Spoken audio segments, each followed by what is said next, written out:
Saudaraku yang dikasihi Tuhan, sering sekali tanpa kita sadari, kita sendiri menutup aliran-aliran yang mestinya membawa kebenaran firman Tuhan ke dalam hidup kita. Tapi kita sendiri yang menutupnya, kita sendiri yang membloknya atau membunuhnya. Saudara tentu teringat dengan apa yang dikatakan oleh Yesaya 40 ayat 3-5. Ada suara yang berseru-seru, persiapkanlah di padang gurun jalan untuk Tuhan, luruskanlah di padang belantara jalan raya bagi Allah kita. Setiap lembah harus ditutup dan setiap gunung dan bukit diratakan, tanah yang berbukit-bukit harus menjadi tanah yang rata dan tanah yang berlekuk-lekuk menjadi dataran. Maka kemuliaan Tuhan akan dinyatakan dan seluruh umat manusia akan melihatnya. Bersama-sama sungguh Tuhan sendiri telah menyatakannya. Nah, siapa yang dimaksudkan ini? Ini adalah nubuatan tentang Yohanes Pembaptis. Dan Yohanes mengatakan dalam Yohanes 1 ayat 23, jawabnya, akulah suara yang berseru-seru di padang gurun, luruskanlah jalan Tuhan, seperti yang telah dikatakan Nabi Yesaya. Saudaraku yang dikasihi Tuhan, lalu apa yang terjadi? Maka kita lihat dalam Matius 14 ayat 6-9. Di sana dikatakan bahwa Herodes membunuh Yohanes Pembaptis. Herodes membungkam suara yang berseru-seru di padang gurun. Dikatakan, tetapi pada hari ulang tahun Herodes, menarilah anak perempuan Herodias di tengah-tengah mereka dan menyukakan hati Herodes, sehingga Herodes bersumpah dan memberikan kepadanya apa saja yang dimintanya. Maka setelah dihasut oleh ibunya, anak manusia perempuan itu berkata, berikanlah aku di sini kepala Yohanes Pembaptis di sebuah talam. Lalu sedihlah hati raja, tapi karena sumpahnya dan karena tamu-tamunya dimudahkannya juga untuk memberikannya. Dan kepala Yohanes itu pun dibawa orang di sebuah talam, lalu diberikan kepada gadis itu, dan ia membawanya kepada ibunya. Matilah suara itu, bungkamlah suara itu, sirnalah firman itu, hilanglah suara kebenaran itu. Ketika itu hilang, maka kita tidak mendapatkan seperti yang Tuhan janjikan, yaitu kemuliaan Tuhan. Ketika firman itu hilang, maka sebetulnya kita tidak lagi memiliki kekuatan. Karena Roma 1 ayat 16 berkata, Injil itu adalah kekuatan Allah. Manusia menjadi lemah saat tidak ada firman dalam hidupnya. Manusia tidak bisa berbuat apa-apa saat firman tidak tinggal dalam dirinya. Sebab firman itu adalah Allah. Demikian dikatakan dalam Yohanes 1 ayat 1. Pada mulanya adalah firman. Firman itu bersama-sama dengan Allah. Firman itu adalah Allah. Ketika kita membungkam firman, orang-orang yang membawa firman, maka kita membungkam jalan Tuhan masuk ke dalam diri kita. Maka kita memblok jalan-jalan yang Tuhan akan pakai untuk masuk ke dalam pikiran dan hati sanubari kita.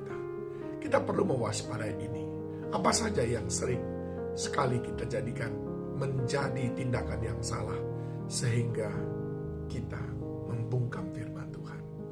Dari kisah Herodes tadi, maka kita tahu bahwa yang pertama, kita tidak tahu bahwa firman itu adalah Allah, sehingga kita membungkamnya.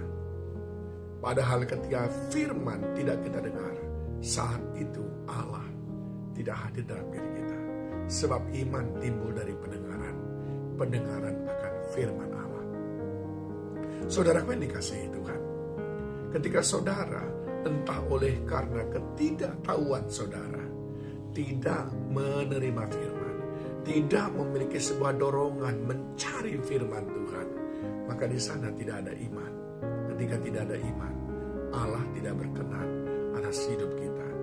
Karena tanpa iman, tidak ada orang bisa datang kepada Tuhan. Adakah engkau sampai saat ini masih belum mengerti juga Kalau tidak membaca firman, kalau tidak mendengar firman, maka tidak ada Allah yang hadir dalam hidupmu. Kejar firman itu. Yang kedua, yang sering membuat kita akhirnya memblok masuknya firman dalam hidup kita, seperti membungkam, seperti Herodes yang membunuh Yohanes Pembaptis, yaitu kita fokus menyenangkan hati manusia. Ya, Herodes fokus menyenangkan hati Herodias dan anaknya serta tetamunya. Dia sudah kadung berjanji dengan gagah berani, dia berkata, apa saja yang kamu minta akan aku berikan. Sering sekali dalam kehidupan kita, karena kita fokus menyenangkan hati manusia, akhirnya kita tidak lagi mendengarkan firman Tuhan. Akhirnya kita membungkam masuknya firman Tuhan dalam diri kita. Berapa kali saudara harus meninggalkan jam ibadah saudara, jam doa saudara, jam membaca firman Tuhan, hanya karena mengikuti agenda-agenda dan acara-acara manusia. Berapa kali saudara tidak mengeluarkan Alkitab saudara, hanya tidak enak dengan orang di sebelah saudara, takut dikatakan orang sok rohani dan lain sebagainya. Berapa kali dalam kumpul-kumpul dengan keluarga yang mungkin saudara berbeda keyakinan satu dengan yang lain, akhirnya saudara kompromikan dengan kebiasaan saudara yang mendengarkan firman. Kita memberangus firman, kita memblok firman untuk masuk dalam hidup kita hanya karena kita menyenangkan hati manusia. Dan yang ketiga saudaraku, firman tidak kita terima, bahkan firman kita bungkam, kita bunuh ketika kita mengutamakan kesenangan dan keinginan daging kita sendiri. Oh ya, Herodes memiliki keinginan daging, ingin mempersunting Herodias. Walaupun itu bukan sesuatu yang pantas untuk dia lakukan, karena itu adalah istri daripada adiknya sendiri. Nah, saudaraku dikasihi Tuhan, lalu apa yang terjadi? Karena dia memiliki keinginan daging, ingin mendapatkan Herodias, dia gak peduli harus membunuh sang pemberita firman. Suara yang berseru-seru di padang gurun diberangus, dibungkam demi keinginan diri sendiri. Kita sering kalah dengan keinginan kita untuk tidur, sehingga kita tidak sempat baca firman Tuhan. Kita sering kalah dengan keinginan kita untuk menjadi kaya, sehingga kita tidak sempat datang ke gereja mendengarkan firman Tuhan. Kita sering kalah dengan cita-cita kita ingin menjadi orang ternama, sehingga kita tidak memiliki waktu untuk meneliti firman Tuhan.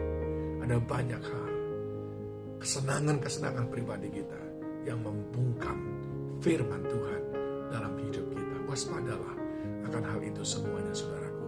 Sebab tanpa firman berarti tanpa Tuhan. Tanpa Tuhan berarti binasa. Kiranya Roh Kudus mengingatkan kita. Tuhan memberkati.